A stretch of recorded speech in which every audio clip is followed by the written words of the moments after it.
Welcome to this module of Professor Messer's free Microsoft 7680 certification training course. This module is an overview of IPv4 and IPv6. I'm James Messer, and in this module, I'm going to step through some very generic overviews of IPv4 and IPv6. This is from the 7680 requirements configuring network connectivity. And before we dive into looking at the details of Windows 7 and how it uses IPv4 and how it uses IPv6, I wanted to take a step back and give you an overview of the IPv4 and IPv6 technologies. So in this video, we're going to look at addressing, we're going to look at protocols, and we're going to look at different technologies that you'll need to know so that when you get into Windows 7 and you see a lot of these new technologies and the references to some of these protocols and pieces associated with IPv4 and IPv6, you'll know exactly what they're talking about.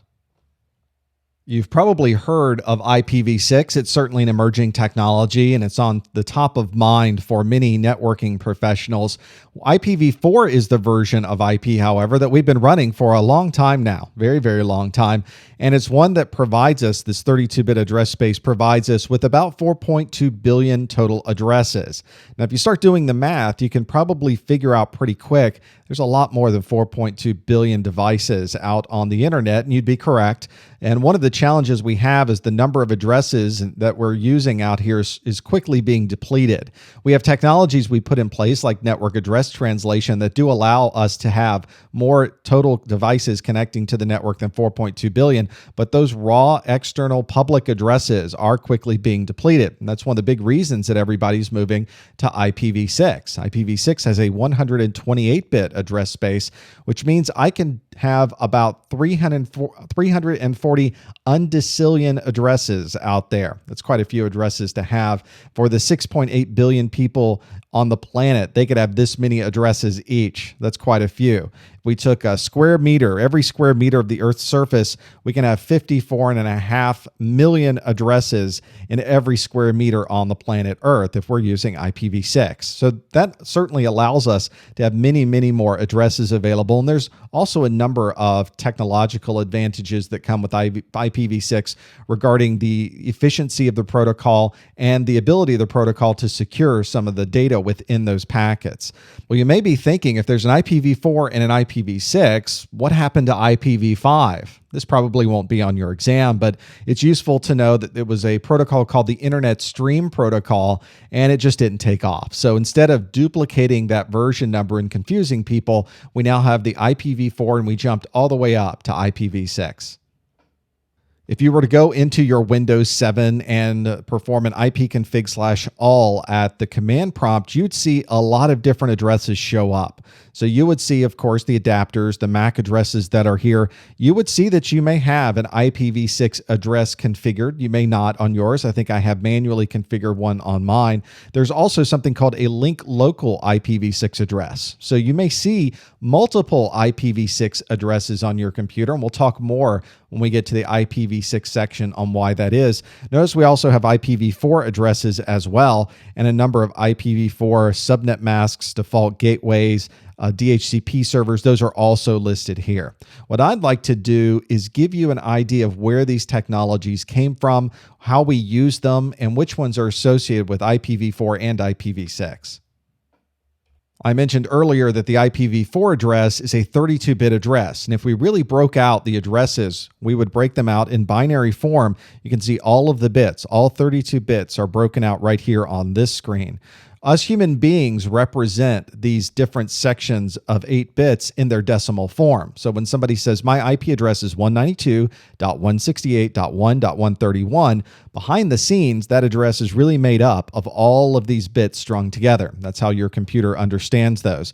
You may see those 8 bits referred to also as a byte or an octet. If you're reading some materials associated with networking, it may talk about the 4 octets of IPv4. That's what it's referring to. So you've got 4 bytes worth of an address here to work with. And because there's only 8 bits available, if you had all of those bits in number 1 and you did the calculation on those, your maximum number that that you could get on any one of these 4 octets in a decimal form is 255. So we have between the number 0 and the number 255 that we can fit into each one of these octets of an IPv4 address. When we did an IP config and we looked at all of the different addresses that were there, we saw more than just one IPv4 address. There was a subnet mask, there was a default gateway, and there were some other addresses as well. And the reason we have these multiple addresses that must be configured on your computer is because our networks are segmented. We have these subnetting of the network that we've done, and that's because we have an internet kind of in the middle of our screen here, and we have routers connected to this network, and we have all of these devices that are plugged into switches and routers on either side across the internet. One of the challenges with networking is that there's a lot of protocols and communication that goes on between all of the devices that are local on a network. And it's just practically impossible to extend that functionality worldwide. Everybody can't sit on the same network.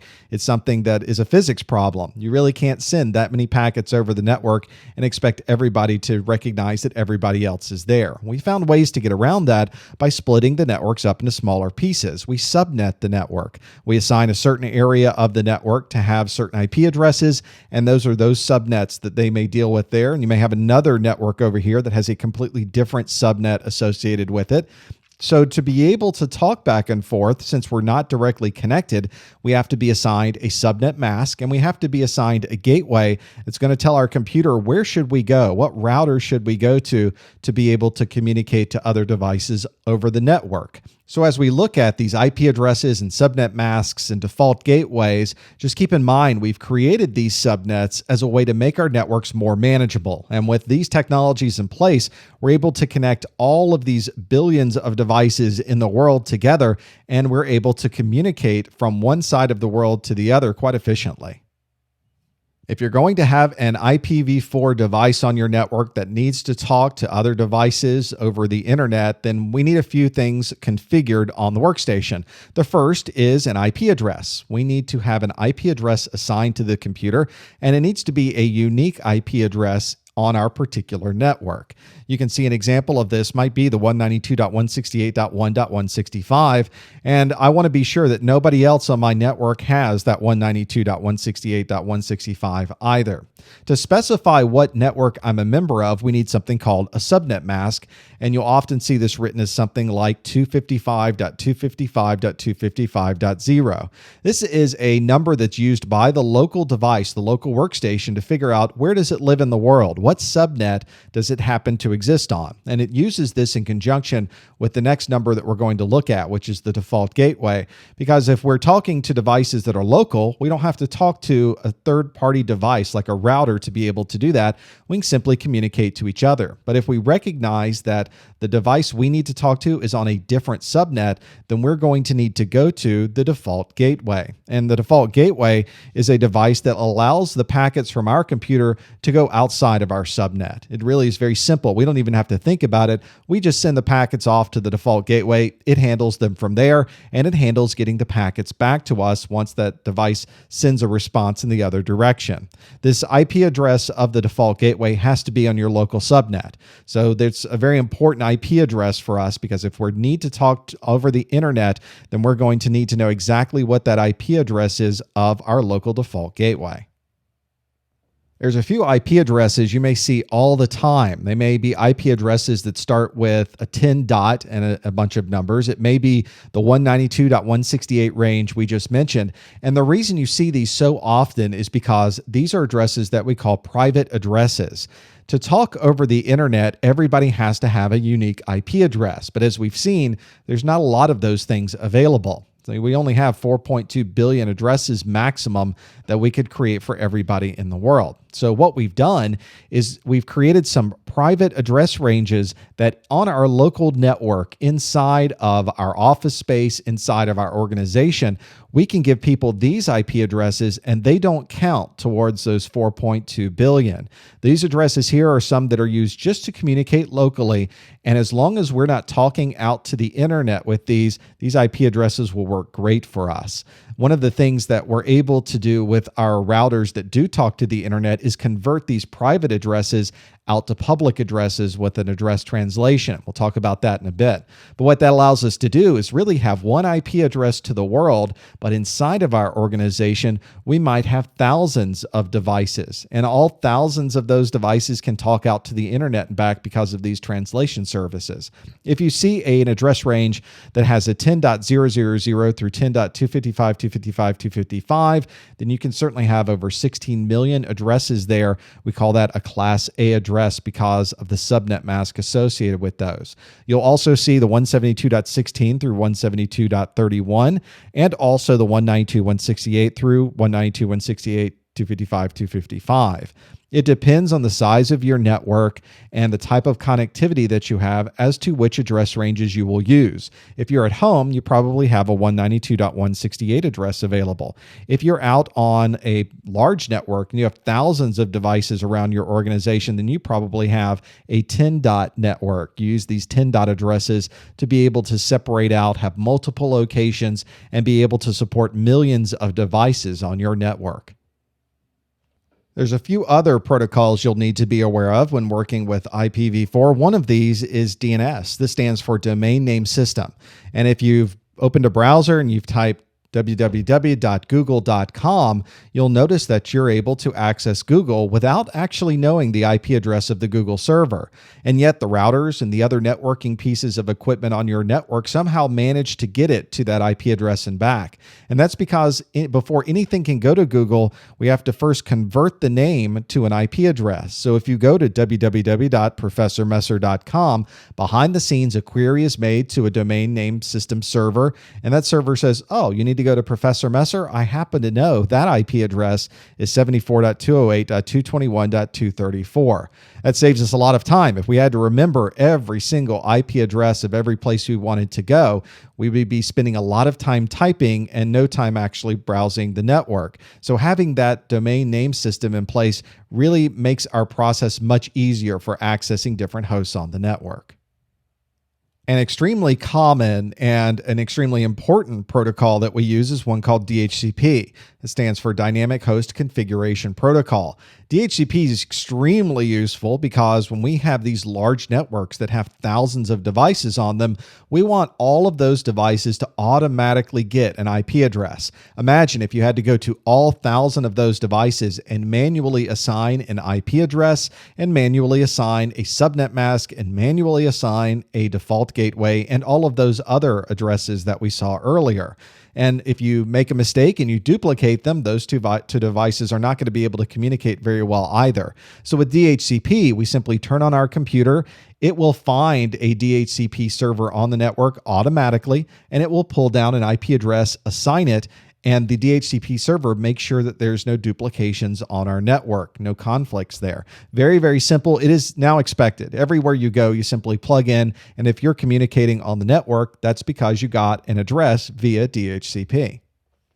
If you connected to a network and there was not a DHCP server, and yet you were still able to communicate with other devices on your local subnet, then you probably got a special kind of IP address called an APIPA, which is an automatic private IP address. This is something very specific to Windows and some other operating systems. It's one where I don't have to configure anything on my computer, and even if there isn't a DHCP server, I'm able to communicate. I actually get an address 169.254.something. You can see the subnet mask is 255.255.0.0, which means I can have a lot of devices on my network that have nothing assigned to them and no DHCP server, and yet I'm able to communicate just fine. I can talk to my printer. I can pull things from a file server because I'm using these automatic private IP addresses. We mentioned one of the challenges with IPv4 is that there's only a certain number of addresses. And to stave off that depletion of those IPv4 addresses, we have those private IP addresses that we can assign internally to our organization. So we might have a 192.168 address. We might have a 10 dot address. We've got a lot of different options, but those are private addresses. And as a private address, those devices can't directly communicate over the internet. So to allow us to have thousands of devices with our own private addresses able to communicate, we create something called a network address translation device. And usually this is in a router or a firewall. And this device is the one that is directly connected to the internet. And its job is to take any of these private addresses. And if anybody's talking to the internet, it simply converts the source to look like it's coming directly from that router. And as the traffic comes back, its job is to reconvert it back and send it off to its original source. This is really functional, allows us to have thousands and thousands of devices with our own private addressing scheme, and yet all of those devices can easily communicate out to the internet. It's one that provides efficiency and flexibility in our ability to have any type of addressing we wanted, but also allows us the functionality to communicate out to the internet. All of those addresses and technologies that we've looked at so far have been really based in IPv4. IPv6 is a very different animal though. And if we look at this, you can actually see why. This is an IPv6 address. One thing you'll notice is you don't have that very simplified 4 octets to pull through. In fact, you've got quite a few number of bytes. You've got 16 bytes of an address to look at. That's 128 bits, so a much larger address to deal with. If we took a single IPv6 address and we split it apart, you can start to see how big that really is. And notice that we don't represent these addresses as decimal anymore. We represent them as hexadecimal, so a little bit more complex in the way that we are looking at those addresses and referring to them. We've also got places where we can abbreviate this to make it a little bit easier. If you have these runs where you have a lot of zeros strung together, you can collapse that into 2 colons here, and it just naturally assumes that everything between those colons is all zeros, so that sometimes will make it a little bit easier to write or at least keep track of those. But even so, that's still a pretty complex address, even with the abbreviations that you can do there. If there's a 0 at the beginning, you can get rid of the leading zeros as well. That helps a little bit. You'll notice that that's a difficult address to remember, even harder than the 192.168.1.1.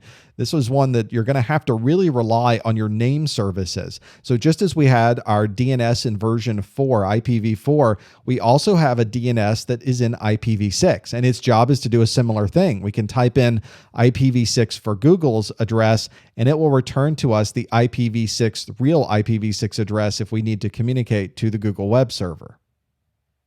When we start talking about these packets that are flying all over our networks, we have a couple of different ways we can refer to them. If we talk about a unicast packet, what we're really referring to is a packet that started on our machine and it was destined specifically for another workstation. It really isn't going to anybody in between. It's a communication from one device to another. A multicast is a different kind of communication. That's where I can send out one packet and multiple devices may be configured to receive that single packet. You see this a lot if somebody's broadcasting video. They'll broadcast it in a multicast form so that you can subscribe to that, and that single device may send out one packet, but at the end stations, there may be hundreds of devices all receiving that one packet at the same time. It's a very efficient way to communicate in that manner. In IPv4, we have this concept of a broadcast where I can send out one packet and every device on my network is already pre-programmed to receive that specific kind, that special kind of broadcast packet. That gets kind of noisy though. So when we came out with IPv6, we came up with this idea of an anycast packet. There are no broadcast packets in IPv6. An anycast packet is designed so that when I send out that anycast, only the local, the most closest, the nearest device is going to receive that packet. And that makes the efficiency of the network much better. We're not sending one packet and blasting it out to everybody. We're being much more specific with where that packet's going. In IPv6, there's also a number of unicast addresses that your computer might be using. One is a global address, and that's the address you would use if you really did need to communicate out to the internet. You use that global address, and that's the one that's used when you transmit that traffic. If you just need to communicate locally, maybe on a campus, between buildings, for instance, that communication isn't going to go to the internet. You might use a different kind of address for that called a local address. It does not go to the internet, and you'll often see it beginning with FC00. It's a good way to tell that that is your local address. There's also a type of address that will only be communicated on your local subnet. So this is very, very local. We call that a link local address. And those addresses start with FE80 at the beginning. So if you ever see those presets, those precursors to those addresses, you'll know right there that that is a local address or a link local address. Well, as you've already been able to tell, IPv4 and IPv6 are very, very different technologies. Really, the name is very similar, but other than that, there's not a lot of things that are identical between those two. And if you're configuring a single workstation, you may configure it both to have an IPv4 address and an IPv6 address at the same time. We call these a dual stack device, and you can start to see exactly an IPv4 address might be configured. And one easy way to convert from IPv4 to IPv6 and assign an address that way is to simply put the decimal version of that at the end. And even though I mentioned that we interpret these addresses in IPv6 in hexadecimal, this particular conversion doesn't actually convert this into hex. It simply puts it as the same numbers, even though it's really represented as hexadecimal here. But this makes it very easy to see. If you see that traffic going over the network and that IPv6 address has 192.168.1.7 associated with it, then you know it's associated also with the same device that has 192.168.1.7 as its IPv4 address. If you have a device that's not dual stacked, it may only support IPv4. When that traffic gets to an IPv6 network, we may convert it to a different address on IPv6, but what we'll do is put 4 Fs right in front of that IP address to specify on the other side when it gets there, we need to put it back into an IPv4 form.